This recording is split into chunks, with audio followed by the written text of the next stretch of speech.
p.m., the needle went in. 6:07 p.m., he should have been gone.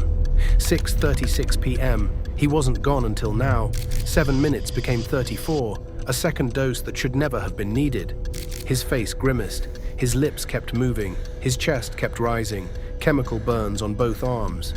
Florida called it protocol, his family called it torture. Let's begin.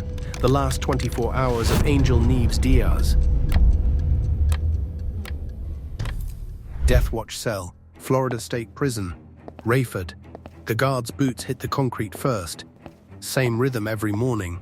Same corridor. Same sound. A 12 by 7 foot cell. No air conditioning. A television behind the bars, not inside them. Counted every hour. Watched every minute. But today, they stopped outside his cell. Angel Nieves Díaz was already awake. It had been for hours. He knew those footsteps. Today was different. Today was the last time he would hear them. Memories return suddenly. Neon lights flicker. Velvet swing lounge. Late night robbery. A restaurant manager drops. Blood on tile. 3 men inside. One trigger pulled. Police lights cut the night. Statements begin. Ren Toro talks. Makes his choice. Guilty. Second degree. Life is secured. Diaz never utters a word. Language isolates him. The stillness grips everyone. A witness rises. A jailhouse neighbor. He steps forward, eyes locked on the accused. In court, he says, voice steady. He confessed. Not by voice, not by writing, but by gestures. The tilt of a head, the subtle shift of a hand, a nod that trembled. Did he verbally confess? No. The jury keeps listening. Diaz says Toro was fired. The courtroom doesn't bend. Charges settle. Deliberation ends. Guilty of murder. Death was recommended unanimously. He stands silent. The sentence becomes permanent. Appeals begin immediately. State courts review.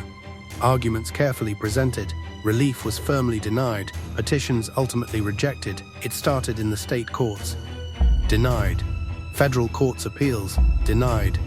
Florida Supreme Court, final plea. Denied. Conviction fully affirmed. Years pass quietly. Concrete walls surround. Calendars keep shrinking. 27 years served. Hope narrows gradually. Options disappear completely. Year 2006. Last motions filed. Final stays denied. Every court listened. Every court ruled. Process moves forward. Execution date scheduled. Time is nearly gone. Tomorrow, it ends. The cell felt smaller than it ever had. Air thick with finality. Walls pressing in. 3,000 miles away, the island was watching. It had been watching for weeks. Letters sent to the governor. No response. Phone calls to the president. No response. Human rights organizations across the island.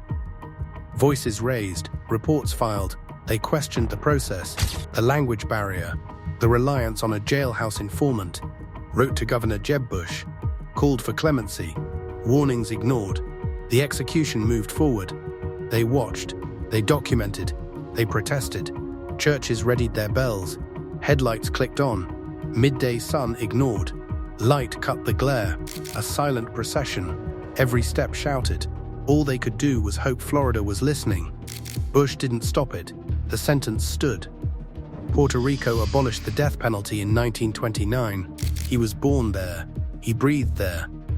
But he didn't die there. For a man still breathing, the answer had already been written in another country's law. On the other side of the border, no access, no authority, no way to reach him. Angel Nieves Díaz would be executed December 13, 2006. No exceptions, no clemency, no mercy. The tray slid through the slot. Flashback ended. He returned. He never asked for the last meal, never ordered anything. So Florida decided for him. Shredded turkey with taco seasoning, shredded cheese, rice, pinto beans, tortilla shells, apple crisp, iced tea. A last meal for a man who had nothing left to taste. Diaz looked at it, then looked away. The tray sat untouched. growing cold like everything else in that room. He would not eat. The hours dragged slowly. Outside the prison, the evening was quiet. Inside, the machinery of execution moved forward on schedule. The execution team is prepared. The chamber was checked. The chemicals were prepared. 3 drugs. The same combination Florida had used before. Sodium pentothal, pancuronium bromide, potassium chloride. Standard procedure. Practiced. Reliable, or so they believed. Final appeals linger with the Supreme Court. Same argument, same defense. Again. Florida's lethal injection is unconstitutional, cruel and unusual. The court considered it, then rejected. Every door, every window, every crack in the wall, sealed. 1 hour before the needle went in, the execution would proceed. The door opened. The witnesses took their places. Angel Nieves Díaz, 55 years old, bound to the steel frame. A white sheet pulled to his chest. He looked at the ceiling. Then he spoke his final words. The state of Florida is killing an innocent person. The state of Florida is committing a crime because I am innocent. The death penalty is not only a form of vengeance, but also a cowardly act by humans. I'm sorry for what is happening to my family, who have been put through this. The room fell silent. The process began. The chemicals began to flow. Diaz looked up. He blinked. Once, twice, his mouth moved. Words formed, though no one could hear them. A minute passed, then another. Pain flickered across his face. His fingers twitched against the straps. Movement stops within 3 to 5 minutes. The heart monitor flatlines within 15. That did not happen. Time stretched. Every motion was amplified. Diaz remained conscious, trapped between life and death. The first dose coursed through the lines. It should have ended him quickly. It did not. The needles had missed. Chemicals leaked into the soft tissue, slow and ineffective. The room held its breath. Witnesses shifted in their seats. Some leaned forward, some recoiled. No one had seen this before. Time stretched. Every second felt heavier.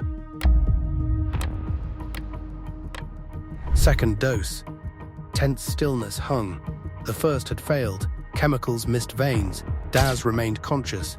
Burn flared sharply, lingered, and was unrelenting. Time stretched long. Witnesses watched silently. Sterile room staged. The chamber held a struggle. Diaz kept moving. 24 minutes passed. The chest rose unevenly. Lips were licked nervously. The air blew sharply. Grimace flickered again.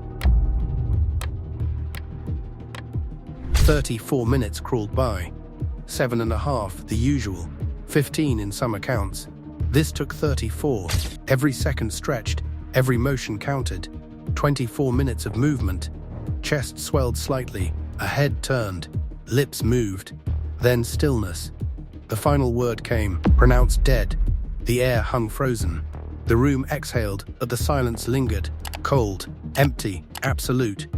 And just like that, it ended. What do you think? Should a man's life end when the system fails, or is it simply the law doing its job? Let's talk in the comments. And hit subscribe for more stories like this.